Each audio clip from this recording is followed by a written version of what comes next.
Thanks for joining us from the Ohio AgNet Voice You Know with the News You Trust studio, sponsored by BASF, where you can count on the trusted performance of Allevo's seed treatment to protect your soybean crop. The Ohio AgNet coverage of the National FFA Convention this week is brought to you by Wilmington College. Explore your options at wilmington.edu. Oil prices steadied Monday morning after climbing more than 7% last week.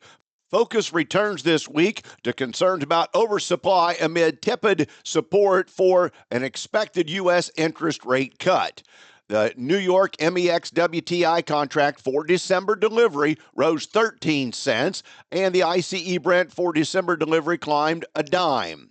The U.S. dollar index edged lower by 0.197 points to 98.55 against a basket of foreign currencies.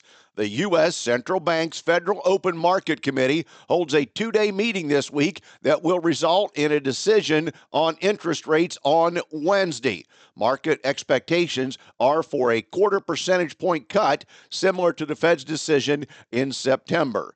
Last week's rally in oil, the largest since June, was fueled by reports of across-the-board draws to inventories of crude oil and fuel, as well as new U.S. sanctions on Russian oil. Despite reported progress in the U.S.-China trade negotiations, global oil inventory outlooks remained bearish. Today's weather brought to you by Seed Consultants. Simply better performance online at seedconsultants.com. Here's the forecast. Partly to mostly sunny skies here for the balance of today, but there are some changes coming for the pattern tomorrow. I'm Chief Meteorologist Ryan Martin. Quick forecast update for you. We continue to watch low pressure dig into the boot heel of Missouri, Memphis area overnight tonight through tomorrow. That's going to start to throw some cloud cover north into our region as that low moves eastward. So I'm looking for increasing clouds tomorrow with scattered showers developing south of I-70 through the afternoon hours. And then the low turns north and northeast through Ohio on Thursday. Almost everybody gets some rain there. Combined, the system can bring anywhere from a quarter to 1.5 to 2 inches of rain across the Buckeye State. But we dry down for Friday and stay dry through most of the following week. I'm Ryan Martin.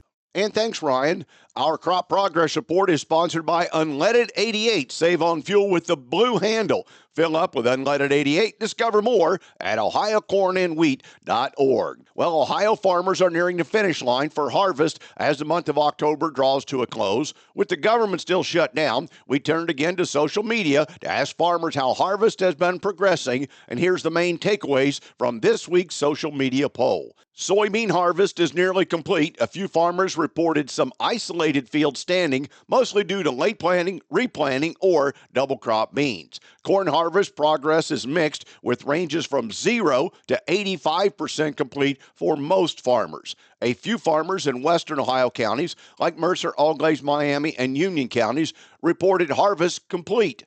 Wheat planting and emergence are progressing well, and other fall activities include baling corn stalks, spreading fertilizer, and tillage also are underway. Many emphasized that yields are mixed, with beans below average in some areas and corn generally stronger, especially if planted early. Several noted that later planted corn is being left to dry in the field. Back with more after this. When you're buying seed, there's more to a transaction than money.